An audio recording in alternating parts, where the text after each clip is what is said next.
There was 2 videos, Yes. and she gets beat up when she tried to swing on the black lady with the hammer. Got dragged into a bush.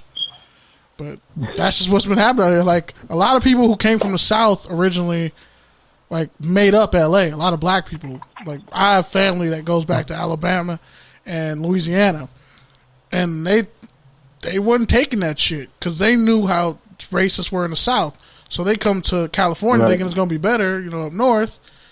So they just straight out handle it. That's why the Watts riots in the 60s and everything else, you were seeing people get laid out. Black people were not having that. And now you're seeing a collective conscience throughout the city where, like, yo, we all tired of the police. And we also tired of racism. And we don't want kids in cages. Cause fuck all that shit. So you're seeing all of it. But well, I'm enjoying the show. I'm enjoying. Like I said, I know built about football, but I'm enjoying listening to you guys, and I am learning some shit. Can I ask you a quick question though, since you are in Ohio? Yeah. What's up? Considering like the Bengals and the Browns haven't really done anything in like 60 years, like why does Ohio love football so much? Like, can you speak to that culture? Well, I mean, it's big here because you have college teams, Ohio State, UC, Bearcats. It's just something that Ohioans love. I mean, in all types of weather, you'll see the games packed out in all types of weather. Yeah. They love it. This is a football state. Yeah, no, I was just always curious about that, what it was like, because I've never been there, but you always hear about it. It's always on their mind, even though they're not always relevant. Yeah, and we don't have Ohio. We don't have a basketball team anymore, so we have football. That's what we got. You ain't got LeBron no more. You ain't got Ohio State basketball no more. No Greg Oden. Well, I mean, you're right. But I mean, I was thinking about the NBA. But yeah, fact, that's true though. That's true too. Free Kevin Love. Ouch, free Kevin Love. But now I because we talked about it on Facebook. I saw how everybody's trying to cancel J. Cole, and then there's videos coming out of people at these rallies. One chick, she said it was at a Pride rally, but she was twerking in front of the police and did a whole stripper routine, which was incredible. I'm not even going to fault her for that, but like, how have you kind of seen, like, what's been your reaction to stuff like that? I thought that it was total and utter bullshit, personally, because it was that march in Los Angeles was given under false pretenses, and like the celebrities that came, you can't tell me they knew what they were coming into, especially Common. I guarantee Common did not know he was coming to a gay pride parade. Because that's what it was. I am certain Common did not know he was coming to a gay pride parade.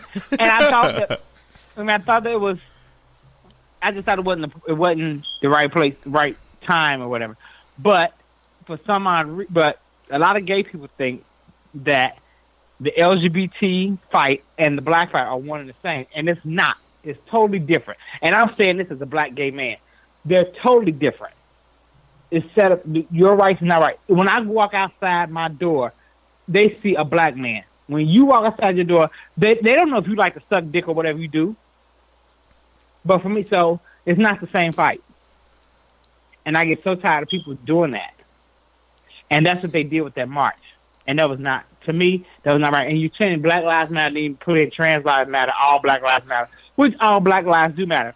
And since we're on it, for one, I don't like that stay in Black Lives Matter, even though we do matter. But to me, you're chanting it because it's almost like we're begging you to accept us, which is a big problem in the black community, period. We always want, as a whole, white acceptance. We think white is better for some odd reason.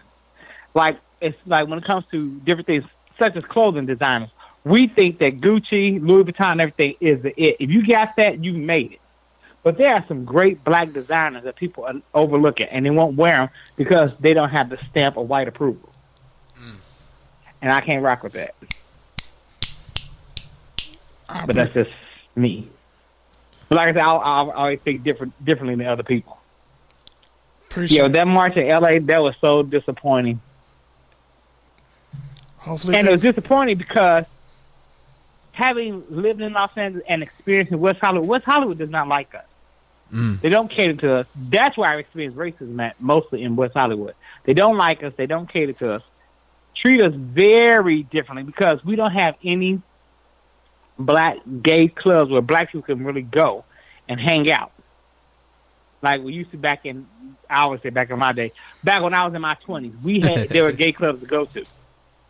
But now you don't have that. So you have to go to West Hollywood where you feel quote unquote safe, but you're not really safe because, like I always tell people, yeah, we're gay, but before anything, I'm black. Before anything, they're white. So that's what comes out first, and that's how it goes in West Hollywood. So to me, they took advantage of the situation because they couldn't have the regular Pride Parade this year because of COVID-19. So now they capitalize on this. You have celebrities coming in, you got televised, you got free publicity, everyone saw, and it was a shit show, in my opinion. But yeah, that's how I feel. Appreciate you giving your input. I guess that was my rant. It was a good one. Yeah, you dope. That's the top 5 rant. But I also heard, that there were apparently people in Pride, they weren't working with black LGBT organizers and things out here, and they were working straight with the cops. So I was hearing a lot of people were like, "Nah, I don't support that shit at the last second." But yeah, thank you again, right. Kyrie. Feel free to call in anytime. All right, thank you guys. I enjoyed it. All right, sir. Have a good night. Have a good night. Stay safe. You too. Peace out, guys. Peace. That was a welcome surprise. That was some good insight. Yeah, I didn't think he was going to go that far in. I was like, oh, damn. He went in on Ohio football, all that. And now we have another chicken spot that we have to pretty much vet next time we end up in Chicago. So do you want to start out? You want to close it out or you want me to close it out? I'll start. Go for it. So, to wrap things up. Yeah, because lastly, the NFL was thinking about expanding the practice squad to 16 because, COVID and shit. And again, those Halo 3 Reach helmets just look so stupid, especially when they pulled up a Bears uniform. And speaking of the Bears, shout out to their quarterback coach saying they feel like they have the most qualified and competent quarterback room in the country. I laughed. I was like, all your QBs suck. But anyway, this kind of may or may not got me in trouble with the people I know. But what else? You're always getting in trouble with people you know. I'm not really getting in trouble with people. I've been staying out of trouble for the most part. Debatable. For the most part. That's debatable. But if it's debatable, that means there's a chance I'm innocent.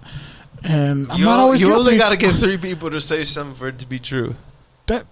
First off, that journalism shit don't work no more. Because when we were at the end of college, people were like, "Oh, you only need 2 sources." Somebody only got 1 source for a story and turned it in, and got an A. I was like, bro. Again, we talked about this off air. I'm tired of hearing about your college journalism experience. No, for real, you can ask me the people were only doing stories with 2 sources, but whatever.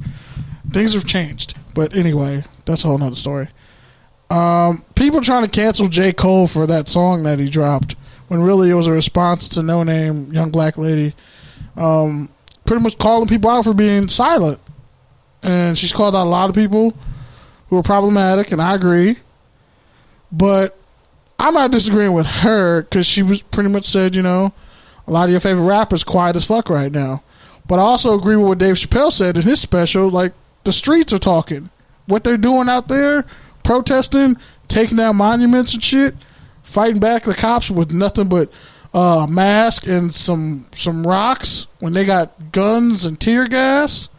They taking back the neighborhood they pay in, and they pay these cops salaries and their pensions where they get to kill people. By the way, 7 more people just died this past week from police violence. But are y'all still mad about looting? Oh, because it's not happening in your community anymore. You don't care about black people getting killed, but you sure care about your little punk-ass kid store getting looted. And that shoe sneaker store, whatever. I don't give a shit. I'm glad. You had insurance anyway. I hope some kid is selling that shit right now on the dark web for $900. Hope he fucking comes off of it and gets a bunch of clout off of it. Good. And I hope I could interview him one day and talk to him about how he did it. And he could break me in on the profits, and I can start selling that shit on a dark web myself. Fuck your stores. There's a little Gary V right now being brewed right now off this loot. Yeah. Off this loot cloud. I'm saying. Off this loot I'm off of that loot cloud. And we're going to invest the money back to the community. Latino in Santa Monica right now slinging all types of iPads, about to build a fucking fortune. You got to get rid of them iPads quick. Some auto store, some auto fucking shop by my job had 50 cars stolen on some Fast and the Furious type shit. 50 cars stolen off the lot at one time when they were protesting. They're all down Lincoln, but not where they were at. They stole 50 goddamn cars. But anyway, everybody wants to cancel J. Cole. You wanted to cancel Kendrick when he said he didn't like fake asses and fake tits, and he loved women with some stretch marks. You called him misogynistic then. But y'all love the baby, Lil Baby, anybody with baby, all these toxic ass people who you should be canceling that you don't. But you want to cancel a J. Cole, a Kendrick, people who actually have been speaking truth to power. Like, you realize J. Cole with Revenge of the Dreamers, everybody he had on that fucking album, he put a whole bunch of new cats on and put them on the forefront. How many rappers are doing that nowadays? Like, none of them, virtually. Like, literally, you look at Dreamville and what they built. They're expired by TDE, obviously. But he's put on other black people. He's literally taken the spotlight off himself and put it on people. And because he answered to a girl's tweet and said, in the song, yeah. He said some shit that can be seen as misogynistic, that it's like, oh, your tone is a little strong. Okay, some people see that as misogynistic, and he called himself out for being misogynistic. And then he proceeded to then go on and highlight how she's smarter than me off top. She knows more than me. I should go research. Like, he literally curtailed the whole body of work, the song. He addressed the issue, talked about his flaws, and then conceded the higher ground of this young lady. And y'all try to cancel it. I know this is your time, but honestly, like it annoys me. Honestly, the thing is though, like, this is what Cole always does. Like, this is what he always does. Like, he thinks he's this elder statesman, fucking thought leader of hip hop. When did he ever say that? I don't know. When he did the same thing with fucking Lil Pump. Like, this is what. So he's talking to the young people. But he's just giving people more promo, and I think that's at least why, for me, like. But they want to cancel him. For me, J. Cole didn't have to say shit. Like you said, J. Cole's been talking about this for a minute. Kendrick's been talking about this for a minute. So the fact that he felt like he had to respond, to me, validated her. It gave her promo. It showed, like you said. Well, she's been out there talking too. Like you said, people know who she is. He showed his humility and his introverted bars. I mean, whatever you want to call it, existential bars, whatever, introspective bars. There you go. That's what I wanted to say. There you go. But at the same time, it's like, Cole, like, your audience already knows that. So who are you really speaking to? Like, who are you really the stupid motherfuckers who want to cancel him? Who cares? And then when I called this out and people called me out. People called me out about it. I was like, bro, yeah, but that's the problem. Those are the same people who always want to cancel somebody. Because who's he in bed with? Who's everybody in bed with? Money. Everyone's your boy Jigga. Jay-Z, that's a whole other story. Exactly. We only out alone. Exactly. But that's exactly. They don't want to cancel Beyonce. Holier than now. They don't want to cancel Beyonce. Mr. Holier than now. They don't want to cancel Beyonce, and she got dragged for her comments too. But my point, fucking go. Out here replying to SoundCloud rappers repeatedly, bro. Stop it. Stop being so fucking insecure, J. Cole. Holy shit. I don't think that's the only person who just called No Name a SoundCloud rapper? The only person who thinks J. Cole is not one of the best rappers in the game is fucking J. Cole. I'm pretty and sure me. He thinks. Me and J. Cole it's really are literally the only people who don't think J. Cole is the best. Because J. Cole is always like fucking like so. You just don't let the hate filter. Like, I get it. I don't know, man. It's just something with that era. Like, I think it's just that era. I think it's something with that era, like that that era where it's like all of them have this inferiority complex,